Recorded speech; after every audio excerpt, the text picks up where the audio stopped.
Overflows. Tantric transformation. Love and meditation are the ultimate polarity, two aspects of the same energy that must converge for a complete human experience. Meditation is the inner foundation, the center, and love is the outer expression, the circumference. The meeting of the two, center and circumference, is the greatest experience in life and the basis for new humanity. Know this as the central theme of Tantra. Meditation is the foundation. It is the process of going inwards, of becoming silent and discovering one's own being in a state of utter joy and aloneness. Unless one knows and loves oneself through meditation, he or she cannot truly love anyone else. Meditation creates the necessary inner climate of silence, awareness, and peace in which true love can spontaneously blossom. It is through meditation a person becomes so full and rich within oneself that he no longer need love out of a sense of emptiness and dependence. They can instead overflow and share their abundance through intimate relationship. When meditation attains fruition and is established, love arises as its byproduct or fragrance. This love is fundamentally different from ordinary ego-based love, which is attachment or need. True love is not a relationship, no more static or possessive structure. Instead, a dynamic, flowing state of being. A person is not in love, but simply is love. Then love becomes a non-possessive, unconditional sharing of joy and energy without demands or expectations. The confluence or dissolution is the ultimate goal, which comes when there is a synthesis of both.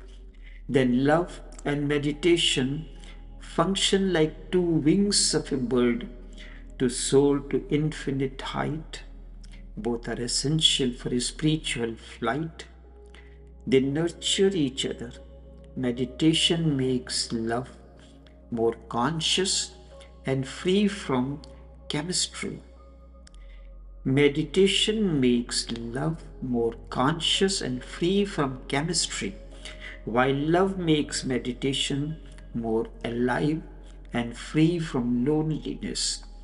The meeting point of these two polarities in one's innermost experience leads to egolessness and a realization of the divine in all existence. This creates a meditative loving quality and a loving meditative quality, a meditative loving quality and loving meditative quality in an integrated being. Tantric transformation means union, an orgasmic union leading to dissolution between love and meditation.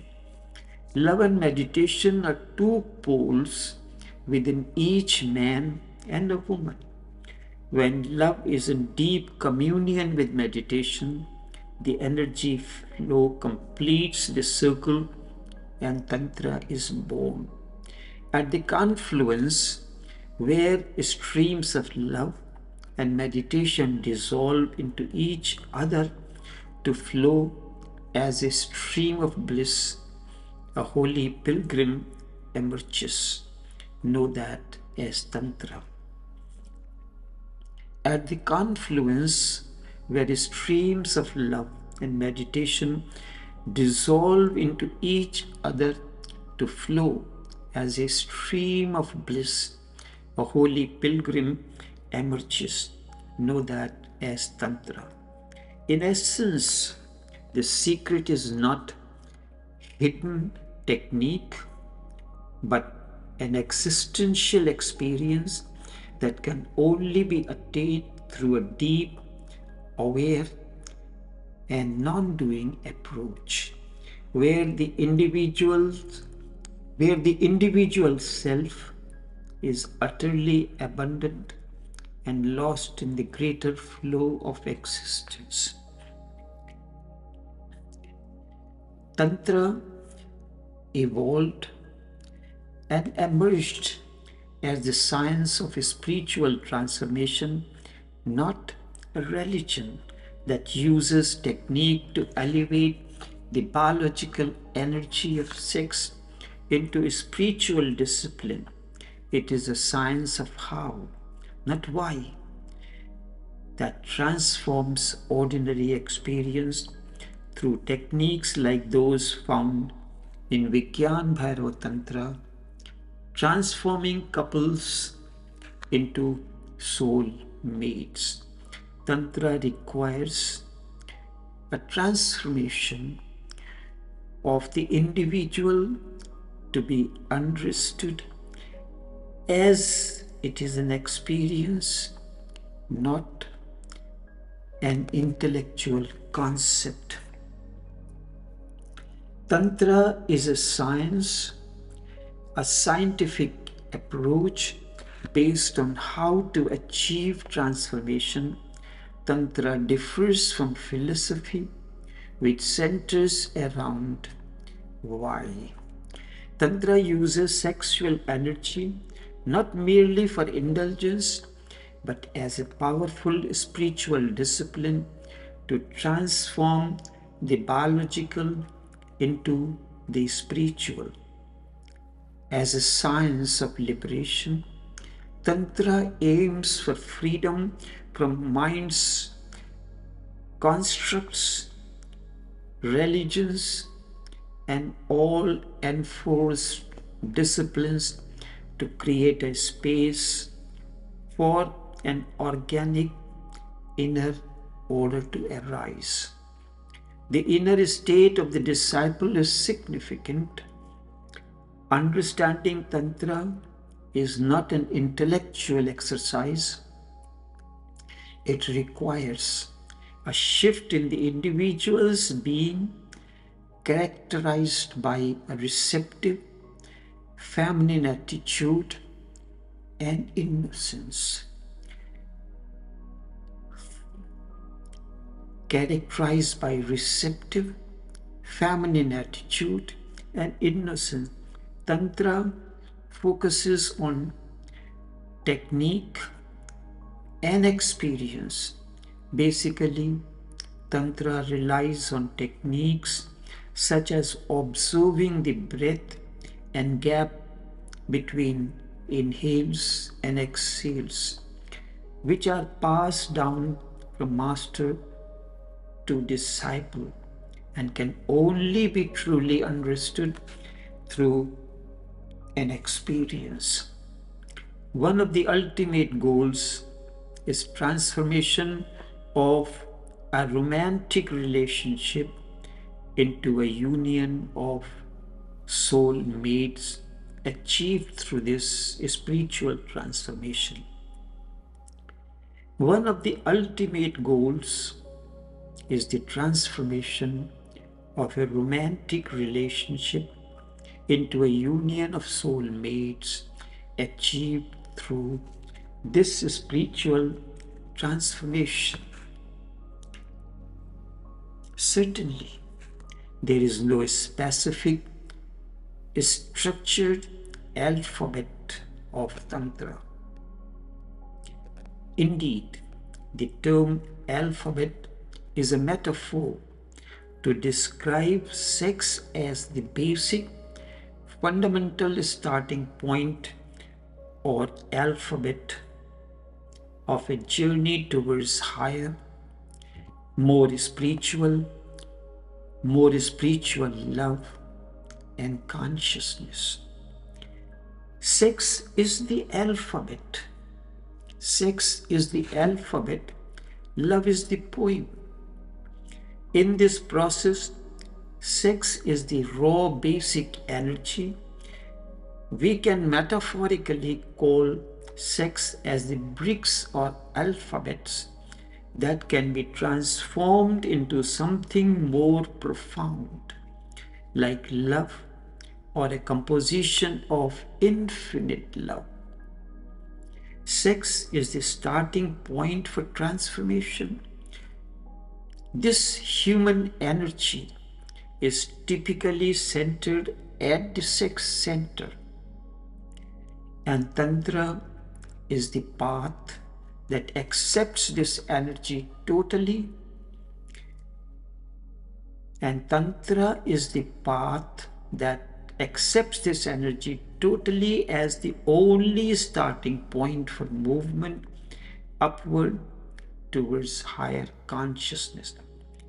Rejecting this starting point, as many other religions do, makes true movement impossible. Awareness is the key. The critical difference is the introduction of awareness. Ordinary, unconscious sex is just the alphabet. Ordinary, unconscious sex is just the alphabet when the same act or energy is approached with deep awareness. It becomes Tantra, transforming a biological phenomenon into a spiritual discipline or meditation.